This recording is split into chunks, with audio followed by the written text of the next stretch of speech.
निर्माण कर रहे हैं उन्हें तो बहुत ही ध्यान देना चाहिए। तो शल्य दोष निवारण बहुत जरूरी है। आप ऊपर से जितना मर्जी चमका दें, पर अंदर से यदि स्थिति अच्छी नहीं है, अंदर से ऊर्जा अच्छी नहीं आ रही है, अंदर से यदि नेगेटिव ऊर्जा, नकारात्मक ऊर्जा का संचार हो रहा है, तो आप जितना ऊपर से सुधारते रहें, अल्टीमेटली वो फायदा शायद उतना ना दे पाए।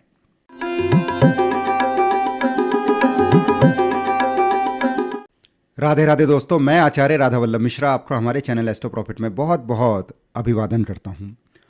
हमने अपने पिछले एपिसोड्स में इस वास्तु कोर्स के अंतर्गत जाना था वास्तु का मंडलाचरण, जिस प्रकार वास्तु पुरुष की उत्पत्ति हुई, और भूमि चयन, और यदि वास्तु दोष होता है तो किस प्रकार समस्याएं जीवन में आती हैं।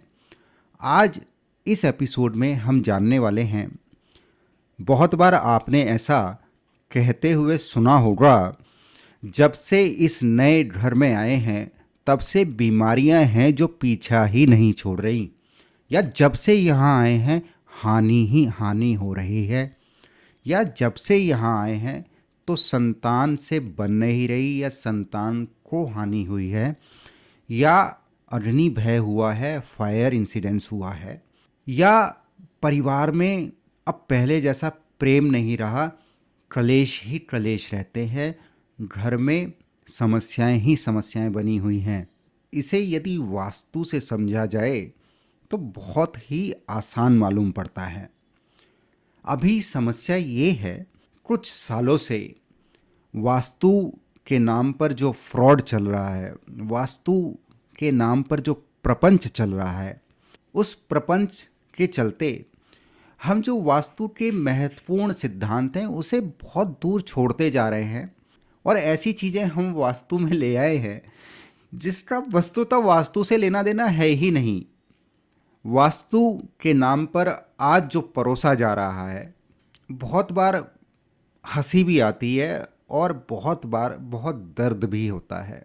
मेरा आप सबसे निवेदन है, आप जब भी अपने यहाँ वास्तु करवाते हैं तो ऐसे वास्तुशास्त्री के पास जाएं जिसने कम से कम 2 वर्ष प्रॉपर वास्तु का अध्ययन किया हो, और तदोपरांत 2 से 3 वर्ष कम से कम वास्तु की प्रैक्टिस किसी के अंतर्गत की हो। अभी इन दिनों शॉर्ट्स का ज़माना है, तो पिछले विगत और कोविड में तो ये बहुत उभरा है, 2 दिन 5 दिन 1 दिन में वास्तु जो सिखाया जा रहा है, ये शास्त्र इतना आसान, इतना भी हल्का नहीं है जिसे आप 2 दिन में पढ़ पाएँ और फिर जाकर दूसरों के यहाँ वास्तु टिप्स देके आए, उनका वास्तु जो सही है नहीं सही है उसे भी आप खराब कराएं। मैं 2 दिन 4 दिन 5 दिन इन शॉर्ट वास्तु ज्योतिष कोर्सेज के विरोध में नहीं हूँ, पर ये सिर्फ और सिर्फ हमारी जिज्ञासा, हमारी वास्तु के प्रति, ज्योतिष के प्रति जो हमारा एक अंदर, ये जो शॉर्ट ड्यूरेशन के कोर्सेज हैं, ये वस्तुतः हमारी ज्योतिष अथवा वास्तु संबंधी हमारे अंदर और लालसा पैदा हो, हम उसे और जानने की हमारी इच्छा बढ़े, इसलिए है। सिर्फ 2 4 5 दिन वास्तु पढ़ने से वास्तु नहीं आ जाता है, आप इसे समझिए, जानिए। चलिए अपने विषय पर लौटते हैं। तो वास्तु में बताया है, अब ये सब जगह आज टियर 1 टियर 2 सिटी में तो ये संभव नहीं है, जहाँ पर मल्टी स्टोरीज हैं या बिल्डर फ्लोर्स हैं, वहाँ तो पता ही नहीं चलता। परंतु फिर भी मेरा अनुरोध है, जो बिल्डर्स प्रॉपर्टी बनाते हैं उन्हें तो एटलीस्ट इस पर ध्यान देना ही चाहिए। हमारे शास्त्र में बताया है, यदि शल्य दोष हो तो बहुत बड़ी समस्याएं जीवन में आती हैं।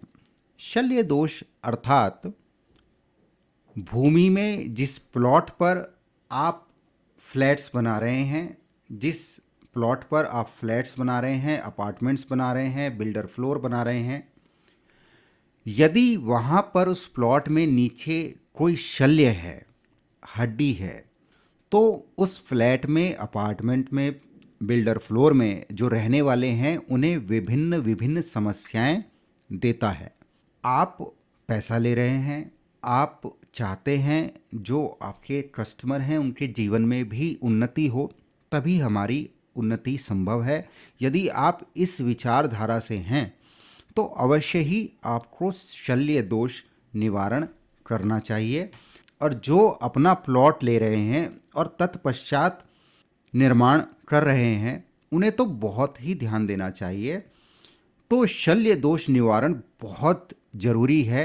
आप ऊपर से जितना मर्जी चमका दें, पर अंदर से यदि स्थिति अच्छी नहीं है, अंदर से ऊर्जा अच्छी नहीं आ रही है, अंदर से यदि नेगेटिव ऊर्जा, नकारात्मक ऊर्जा का संचार हो रहा है, तो आप जितना ऊपर से सुधारते रहें, अल्टीमेटली वो फ़ायदा शायद उतना ना दे पाए। वास्तु के जो प्रमुख ग्रंथ हैं उसमें आया है, यदि जिस प्लॉट पर निर्माण हुआ है और जो वहाँ पे रहते हैं, यदि उस प्लॉट में नीचे गाय का शल्य हो, गवर्नमेंट अर्थात सरकार की तरफ से कोई भय होता है, और यदि शल्य मनुष्य का हो, मनुष्य की हड्डी वहाँ पर पड़ी हो, तो ऐसे में संतान नाश होता है। संतान नाश से आप सीधा सीधा अर्थ मृत्यु ही ना लें। बहुत बार संतान जो है वो गलत आदत में पड़ जाती है, नशे में पड़ जाती है, जुए में पड़ जाती है, व्यभिचार में पड़ जाती है। ये सारे दोष भी ऐसे हैं जो अंततः गत्वा नाश की ओर ले जाते हैं। इसी तरह से और शल्य के विषय में है तो वहाँ पर फायर से संबंधित समस्या होती है, अग्नि से संबंधित भय बना रहता है, और जानवरों का शल्य होने पर बीमारियां होती हैं, धन संबंधी हानि होती है, और परिवार में कलेश बना रहता है, द्वंद्व बना रहता है। तो ये सारे अशुभ परिणाम प्राप्त होते हैं मात्र शल्य दोष होने से। तो इस शल्य दोष का निवारण भी बताया है, और मेरा आप सबसे अनुरोध है, चाहे आप अपने लिए निर्माण कर रहे हैं या आप वो प्रॉपर्टी बनाकर बेचना चाह रहे हैं, तब भी शल्य दोष निवारण अवश्य ही होना चाहिए। विधि बहुत ही आसान है। इसमें बताया है, उस प्लॉट में, उस भूमि में, उस भूखंड पर यदि पुरुष के नाप के नीचे शल्य है तो शल्य दोष नहीं लगता, उसकी नकारात्मक ऊर्जा बाहर नहीं आती है, तो वो उसमें कोई भी शल्य दोष निवारण की आवश्यकता जरूरत नहीं है। तो सबसे पहले आप वो जो प्लॉट है, भूखंड है, उसमें एक पुरुष तक, यानी जो पुरुष का नाप होता है, साइज होता है, मेजरमेंट्स होती हैं, अर्थात सिर से पैर तक आप नाप लें। मान लीजिए 6 फुट बना, तो 6 फुट नीचे तक गड्ढा करना चाहिए, वो मिट्टी बाहर निकलवाएं। 6 फुट नीचे तक की मिट्टी बाहर आए, उस मिट्टी में देखा जाए कोई शल्य तो नहीं है, और फिर दोबारा से छान कर वो मिट्टी भर दी जाए। यदि वहाँ शल्य दोष है तो वो वाली मिट्टी हटाकर नई मिट्टी जो है वो छान कर दोबारा से वहाँ वो भर दिया जाए। तो उस प्रॉपर्टी को आप उस लैंड पर, उस प्लॉट पर आप मकान बना सकते हैं, उस पर निर्माण संभव है, और शल्य दोष वहाँ पे समाप्त हो जाता है। ये इतनी महत्वपूर्ण चीज़ें हैं जो शायद आपको आसानी से प्राप्त ना हो। हमारा चैनल ये माध्यम बन रहा है, आपको सही जानकारी प्राप्त हो, सही मूल तत्व जो वास्तु सिद्धांत हैं, जो शास्त्रों में बताए हैं, वो उससे आप अवगत हो, और जो वास्तु के नाम पर जो ढोंग, प्रचार, पाखंड, आडंबर चल रहा है, उससे भी निवृत्ति हो, आप उससे बाहर आ पाएँ और उसमें ना फंसें, उस जालसाजी से भी बच पाएँ।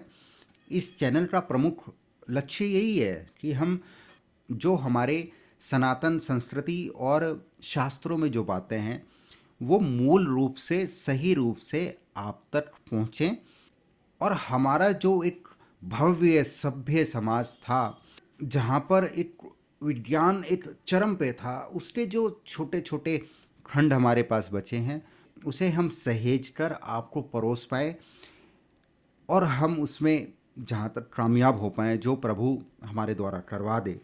मैं पिछले 27 वर्षों से इन शास्त्रों से ले ही तो रहा हूँ।